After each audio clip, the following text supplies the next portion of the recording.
Hi, so in this lesson we're going to cover histograms as a way to visually represent some univariate data, so just a single vector of data um, in a way so that we can sort of visualize and get a handle on how it's distributed, what shape it is, whether it's normally distributed, whether it's not, whether it's skewed, etc., etc. So, as always, we started off here. I've reset my R session, so it's all clean and new. Started with nothing loaded in the environment and no figures hanging over from anything previous. For this lesson, we're going to follow and use the iris data set. So we'll go ahead and load that up there. So there's the data iris. We can have a look to see what that exactly is. So iris has now appeared in our global environment. Iris data is Edgar Anderson's iris data. This is a famous data set giving the measurements in centimeters of variable sepal length and width and petal length and width of some flowers that were measured, 50 flowers from 3 species of iris. The species are iris setosa, versicolor, and virginica. So we can have a quick look at the first few rows of that. So head iris, those are some sepal lengths in centimeters, sepal dot width, petal dot length, petal dot width, and then the species. We check the structure of that, we'll see that all the measurements are numeric values, as you might imagine. The species is a factor. It's already been specified as a factor with 3 levels. Those 3 levels are in order: setosa, versicolor, and then the other one, virginica. So if we looked at that whole data set, we'd see it all down below. So if we look at the whole data set, there's the 150, 50 per species. Those are the virginica ones down the bottom there. Right in the middle, then the versicolor, and up the top are setosa. So with that, we can start doing some basic plots. So let's have a look. We'd like to have a look at these petal. We're going to focus on the petal lengths here, so this column here, and we want to have a look to see how those are distributed, how they differ, how they vary by species, etc., just what they look like across all of the values. So it looks, eyeballing it there, like we've got the setosa ones are sort of in and around the 1.5 mark. The versicolors look larger at about the 4 mark. And then the virginicas are up at the 6 mark, at least for some of them. So let's have a little look. So hist is the histogram function, and we're gonna have to access the petal length data. Now, I know I introduced that tilde notation in the previous lesson, but the tilde notation for passing a data set into the function hist doesn't work. Hist is one of these annoying functions that doesn't take it. So we're going to have to give it the vector directly. So it's iris $ petal length to access the petal length data within the iris object. So let's just do that real fast. So hist data. So we get a histogram like this over here. You can see that. So it looks like we've got a petal length data here on the x-axis. It's ranging from about 1 centimeter to 7 centimeters. And what these then are, these are the frequency counts of the number of data observed within each of these breaks. So there are approximately, what have we got? This looks like about 12 there, approximately 12 or 13 petal lengths within this gap, within this bin here, which is between 1.5 and 2 centimeters. And then this count here looks like about 35 or even a little bit higher. Looks like there's only 1 petal length in here, etc., etc., about 5 here. And this lets us build up a picture to see how the petal lengths are distributed across the range that we've observed. It lets us see the max, the min. It lets us see roughly what the shape is here. Actually looks like we've got 2 distributions. We've got a cluster of data down here. I'm going to guess we'll see it later, I'm going to guess that's the smallest of the species, the setosa. And then we've got another cluster of data over here, and I'm going to guess this is the mix of the virginica and versicolor in here. So let's just build this up a little bit more, so we can actually see what these counts are and how they relate to the data a little bit better if we do the following. So if we run that hist function again, and this time I'm going to store the output of that into a new object which I've just called hist information. It's still going to generate the histogram, but it's going to now store that information somewhere for us to access. We can access that here. I'll look at that in a moment actually, but first what I'm going to do, I'm actually going to move that now whilst I think of it. So we'll take a look at that content stat in a moment, but what I'm going to do after generating the histogram, I'm going to add on some points. I'm actually going to add the raw data points on. So along the x-axis is the petal length here, so that's my points. I'm going to use this points function to add. The x data is going to be iris petal length, so that'll add those along here on this axis here, which is where they are. And then I'm going to just arbitrarily add it to around about here at level 2. So I'm going to replicate 2. So for however many of these observations there are, there's 50 of these. So I'm going to replicate here the number 2 150 times. So I'm going to replicate 2 150 times, and then on top of that I'm going to jitter it a little bit. So I'm just going to basically jitter the data around the value 2 by an amount equal to 2. So it's going to jitter it between 0 and 4 kind of. So we'll see that in a moment anyway. And then this CEX is just to scale it. So CEX is a scaling factor for the points. Normally defaults to 1, that's the default point size. I'm going to scale it down so they're a little bit smaller than usual. So let's take a look. We'll cover some more of these a little bit later in lessons, but just sort of skim over it now. So this adds, so I've just run that there, this adds these data points on here. So it's jittered the data points between around 2, between plus or minus 2 kind of, so between 0 and 4, and it's just added those raw data on. So we can see here already, if we look over to the far right hand side here, we've got 1, 2, 3, 4 data points, and that's why that value there, that bin there, between the values of 6.5 and 7 centimeters, there are 4 flowers of petal lengths in that range. So that's drawn that box up to 4. This one's got 1, 2, 3, 4, 5 in there. So that's 1, 2, 3, 4, 5. So this one's a little bit higher at 5. These ones on the border at this edge here at 6 are actually in this previous box over here. So there's 30 something in here. There's about whatever in there. There's this one data point here actually belongs, and so it's drawing up that one there. So I'm just really doing that to show you that's what a histogram is. So a histogram tells us about the distribution of the data along its range, and gives us an indication of what the counts are within each of the boxes that we've decided to draw there. We normally really wouldn't plot that if we were putting this into a paper or a project or a write-up or something, but I'm just going to show you that there because I think it helps us make the link. We can get that information out actually, but now because we've saved that information into this thing called hist information. So if we take a look at that here in the window, we'll see that hist information contains information on the breaks. This tells us where the break points are between the bins. So they start 1, 1.5, 2, 2.5, etc. That's them all there. It tells us the counts in each of those boxes. So there's actually 37 in this box. There's 13 in the second box. There's 0, then 1, 4, 11, 21, 21, etc. all the way to the end. These are the densities. We'll cover that in a little moment, but these are the sort of the proportional counts, as it were. So these are the raw counts. These are the proportional or density counts and estimates. The mids, these are the midpoints of those breaks. That can be useful if you're trying to do some things, add some extra points on the graph. The name of the x variable is petal.length, and these equidistant options are true. We don't have to worry. Well, that just means that each of the bins are equal in distance between each other. And then it's got this class thing, so it's also got an attribute which is class, and it's class of histogram, and that's just so R knows that it's a histogram object and knows that when we pass, it's able to do clever things with it when we plot it. So that's kind of that. So that's a frequency histogram because it's a series of counts of the frequency of occurrences of data points between the breaks. You can also generate a density histogram. So if you set freak, the freak option, hist takes this frequency, freak option, that defaults to true. If you set it to false, you get almost exactly the same thing. It's pretty much the same picture. The only difference you'll see here is the y-axis scale has changed, and now it's plotted that density function and the density estimate instead. So these are sort of the probability density estimates instead, rather than being the frequency count. So it's just a useful way of normalizing data. If you want to compare multiple histograms, using a density is often better, especially if you've got different numbers of observations in each of the groups. So that's the density, or the sort of proportional count of each of the observations in the bin. You can get exactly the same thing. There's two ways of doing it. You can set prob equals true, so the probability distribute density equals true, and then it'll do exactly the same thing. So let's just run that there. You can see you get exactly the same figure generated. So why did we choose the bins to be there? Well, this is one of the sort of arbitrary things about these histograms. So if we go back, cycle back through, so on this plot tab here, I can cycle back through. You can zoom in, you can export, you can delete it, you can clear all the figures in the panel here. We can cycle back through. So if I cycle back here, you'll see that there's all these data here scattered along here. We could choose to draw those breaks anywhere we wanted, and R has just decided to draw them there using some default method. But one of the things we'll see is you can actually change the way a histogram looks dramatically by setting different breaks. So what we're going to do here is we're going to try out 6 different breaks.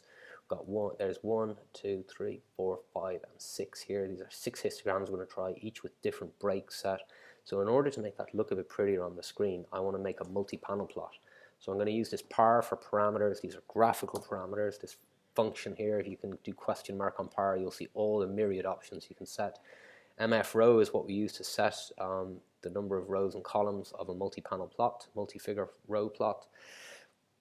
And it takes C, it takes 2 options. This is the number of rows, so 2 rows and 3 columns, which is 2 rows and 3 columns is 6 plots total. So that should be perfect. So I can run that, and then we can run each of these lines in turn. We can just do it all in one go as you like. So this is a histogram with 20 breaks set. So that's what that looks like with 20 breaks. You'll see here, so it's a histogram again of the iris petal length, frequency false.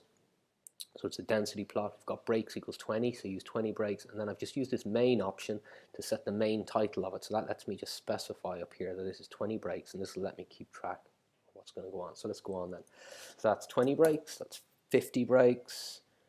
I'm not going to go back and forth now. I'll just run through all these, and then we'll take a look at them appearing. So there's the Sturges. This is the default option. So there's a function in R called Sturges, and this Sturges method is used to estimate where you might want the breaks to put sensibly based on what the data look like. There's another one called FD. That does something slightly different. It's another inbuilt function that tries to be clever and guess where to put breaks. And then you can also specify exactly where you want those breaks to be. So this, for example, is a sequence here. Breaks is a sequence from 0 to 10 in steps of 2, so by 2, from 0 to 10 by 2. So my main is breaks every 2 units. So that's that one. And then if you want exactly 10 bins, we're going to use the sequence function again, but instead of specifying the from, to, and by, we'll specify from, to, and the length out. So we're going to go from the minimum iris petal length to the maximum iris petal length.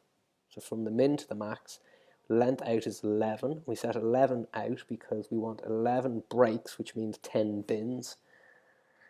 So if we run that, we see over here now, we can jump and compare all of them over here. So we've got this picture with 20 breaks, 50 breaks, the Sturges method, the FD, the breaks every 2 units, and then exactly 10 bins. And you can see we can change potentially quite dramatically what the estimates look like, and I've just noticed that's a frequency plot, not a density plot, so I'm going to redraw that all again. So we're going to go back up here, go freq equals false, I'll put the comma in, I'm going to run that, delete that figure there, so I'm just going to hit that button, delete that, set the par again,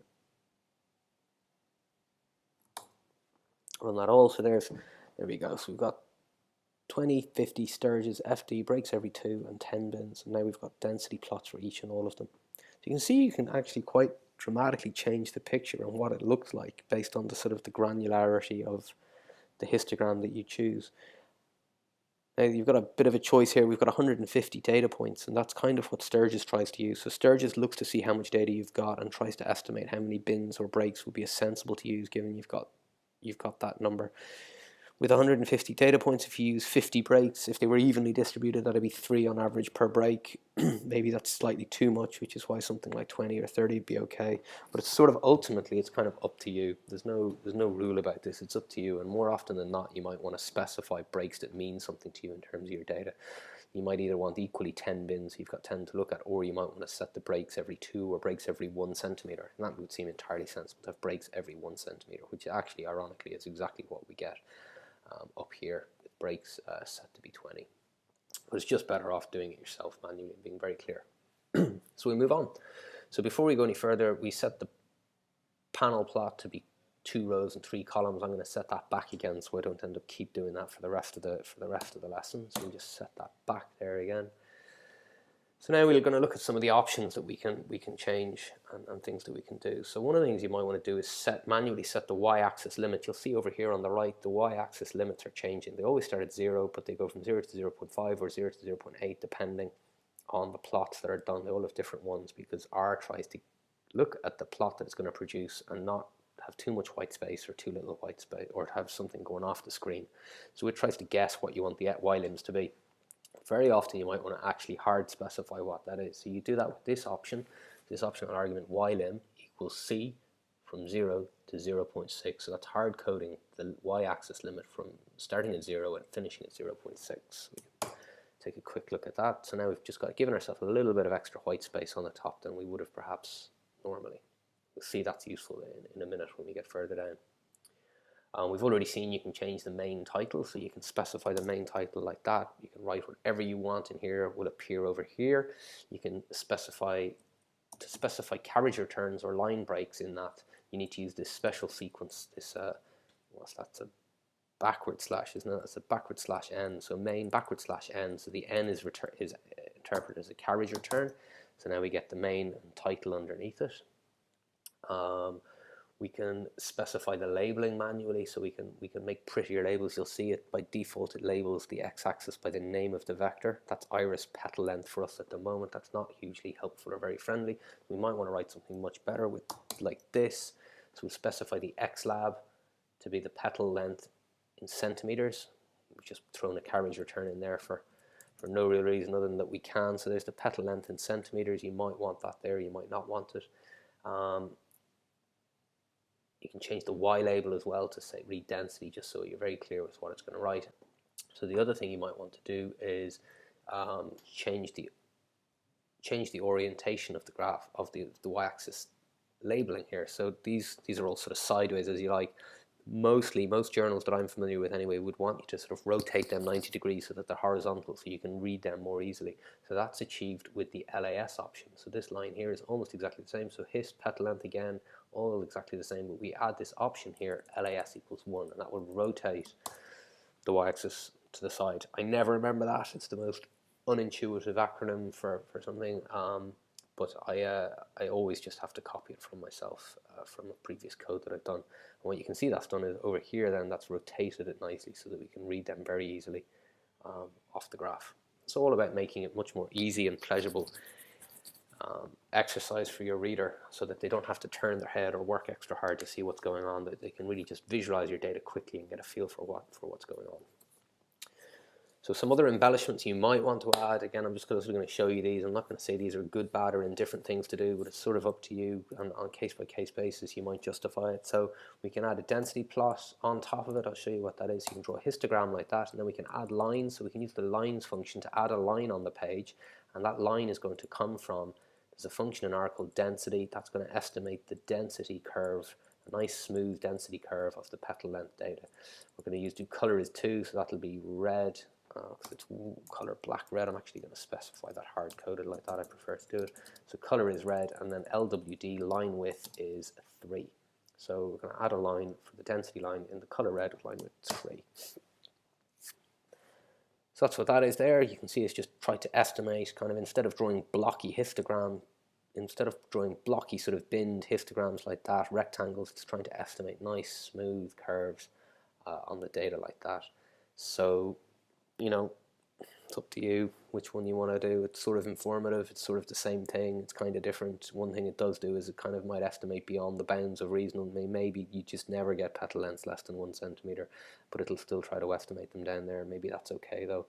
It's sort of estimating and suggesting that there's petal lengths in here based on trying to interpolate from here to here. Maybe there are never any petal lengths in that gap, so maybe that's not the right thing to do. So like I said, it's up to you as to whether that's sensible or not, but you can do it. If you want, you can add a normal distribution plot onto the line as well, so you can do the histogram again. Then to add the normal distribution line, we need to generate a sequence of x values and estimate the corresponding y values for the histogram, or for the normal curve, the normal distribution curve. So we're going to generate a sequence from 1 to 7 in small steps of 0.01. So that's going to go over here from 1 to 7 in tiny little steps all the way along, and we're going to try and estimate a normal curve on that here. We do that with the function dnorm. Dnorm is the density curve for the normal distribution. It takes this sequence value of x like that, and it'll estimate the curve, but it needs to know what normal distribution is it trying to estimate. So it needs to know what the mean is. So the mean of that, we want that to be the mean of all the data. So the mean of our curve is the mean of the iris petal length data, and it needs the standard deviation to give it an idea for how wide the normal curve is. So we're going to say the standard deviation is the standard deviation of the iris petal length data. So we generate that. We haven't done the x, so we run generate our x sequence, calculate y, and then add the line. So we've got a y and an x. We want to add this line to the plot, so we want to use the lines function again And this does take the tilde notation, so we want to plot y tilde x, so y by x, y as a function of x, so y on the y-axis, x on the x-axis. And then lo and behold, this is what we get. So this is our normal distribution curve for the whole data like that. So there's the mean right there in the middle, somewhere around 3.7-ish or 3.8, and then a wide standard deviation to take account of how variable those data are. Other embellishments you might want to do, so let's generate another new blank graph. This time we're going to just do a couple of extra little things. We're going to set the y limits to 0 and 0.8. We're going to rotate the LAS, so rotate the axis labels. And we're going to use the color of grey, so we're going to make grey histogram boxes instead. So now we've got, this is our plot over here, so we've got these grey filled in histograms. We might then want to add, we're going to add a vertical line wherever the mean is, and we're going to add another vertical line where the median is. So we can do that with a function here called AB line. AB line adds lines based on the A and the B of the equation y equals AX plus B, or A plus BX, I can't remember which way it goes, but it'll add on lines onto the page with a shorthand here of V. So V equals add a vertical line, AB line, V add a vertical line at the mean of the petal length here. So we're going to create a vector here with the C concatenator of create a vector of those. So at 2 points, one add a vertical line at the mean of the petal length data, and also add a vertical line at the median of the petal length data. We're going to use 2 line types. So the first line type, we'll get the line type of 1, which will be a solid line. The second line for the median, we'll get the 3 line type, which is like a dot dash, and the line width is 2. So we're going to specify slightly thicker than default lines. So let's run that. So there we go. Over here on our graph, we've got a black solid line there. That's our mean, and we've got the dotted line. That's the median of the data. Remember, the median is there's 50% of the data either side of the median line, and on the mean there's 50% of the kind of weight of the data over here and 50% of the weight of the data here. This is the center of gravity of those data. If we hung this up if we turn this upside down actually and tried to balance it on that point there, it would balance perfectly. If these were weights, it would balance perfectly there. If we tried to do it here, it wouldn't. It would topple over. That's because they measure slightly different things. The mean is the center of mass of the data.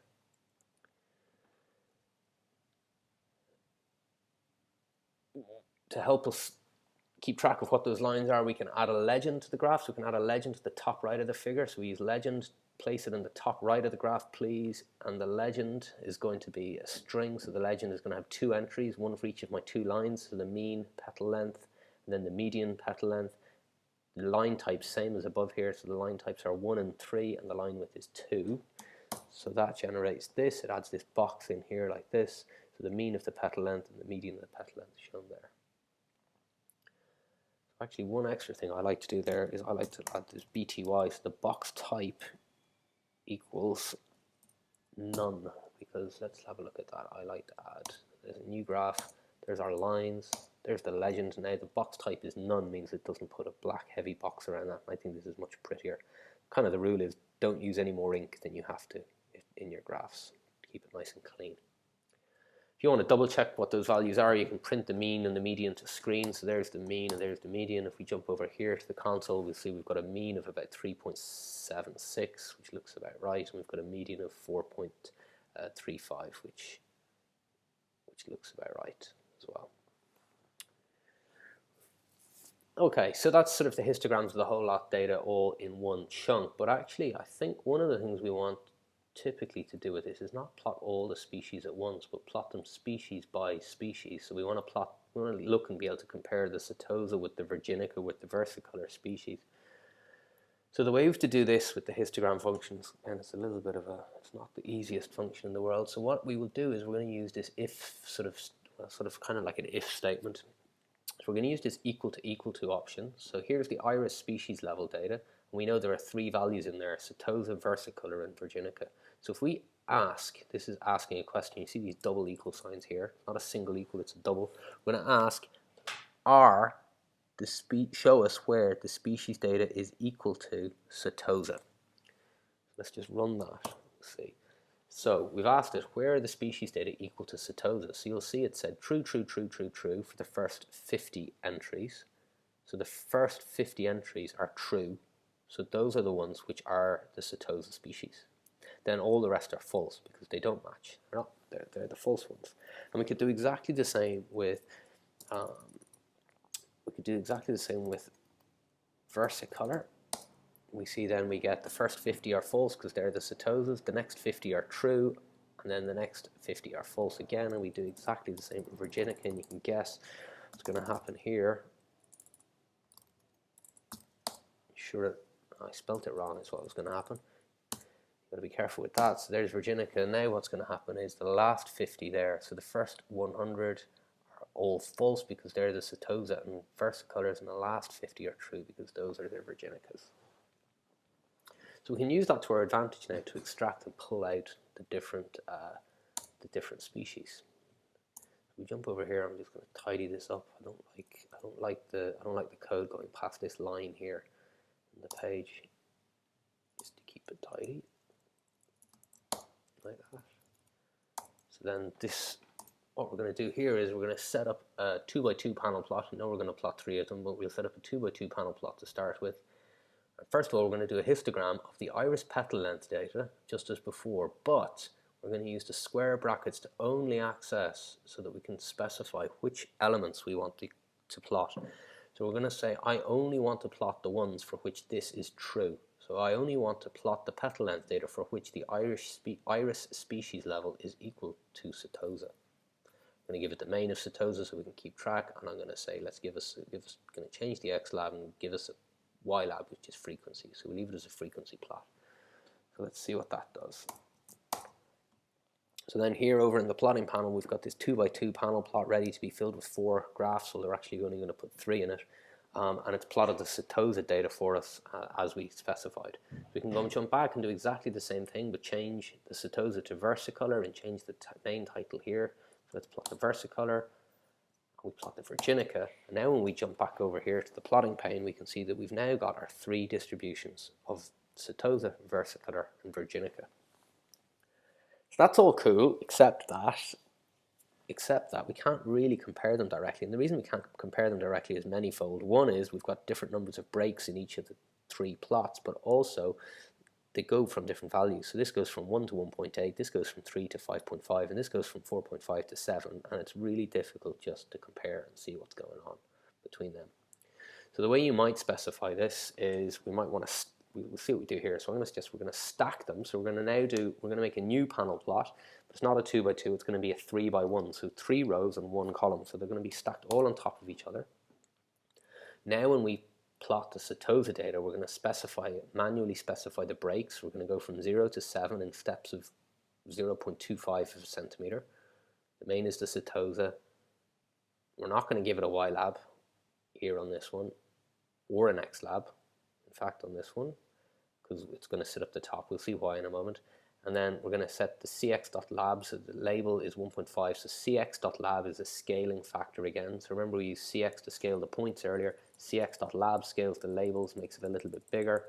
We're going to set the y limits manually from 0 to 40, and we're going to color them light gray and rotate the y-axis labels again.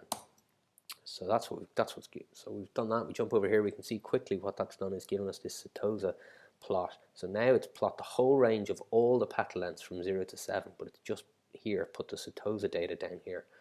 You can kind of see what's going to happen. We jump down here. We do exactly the same with the versicolor, but now in this middle plot we're going to put the y-axis label frequency here in the middle. Don't need it on all of them. We only need it really on the middle one for it to look nice. And we jump straight onto the virginica. Now this one we can put the x-axis label on it because this is down the bottom. Again, we don't need it on all of them. So now when we come over here, we can see we've got a much more informative plot. We've got the setosa, the versicolor, and the virginica data, all on exactly the same x-axis range. We've got it on the same frequency scale as well, so we can compare directly. And this means we can immediately see that the setosa data is smaller, they tend to have smaller petal lengths than the other 3, and that they're more tightly clumped, they're more stacked up here. There's many more of them stacked over a smaller range up in a high histogram plot. The versicolor are spread out on a much wider range from nearly 3 to 5 there or thereabouts, and then the virginica are slightly larger again. So they are, it's not that we have one big normal distribution, it's not that we have 2 from what might have guessed before, but actually it looks like there are 3 distributions, each one different for each of the species. And when we looked at the versicolor and the virginica together, it made it look like there was a continuous distribution from 3 to 7, whereas actually they separate out quite strongly. So, that is a little bit squished there, and that figure. So how do we get this out? Well, one thing you can do is you can go to export. So if you hit this export, you can save it as an image or as a PDF. So we might save it as a PDF, and we can save that out and specify the inches there. So we can hit that preview button. I get an error. Of course I get an error. So we could zoom that like that.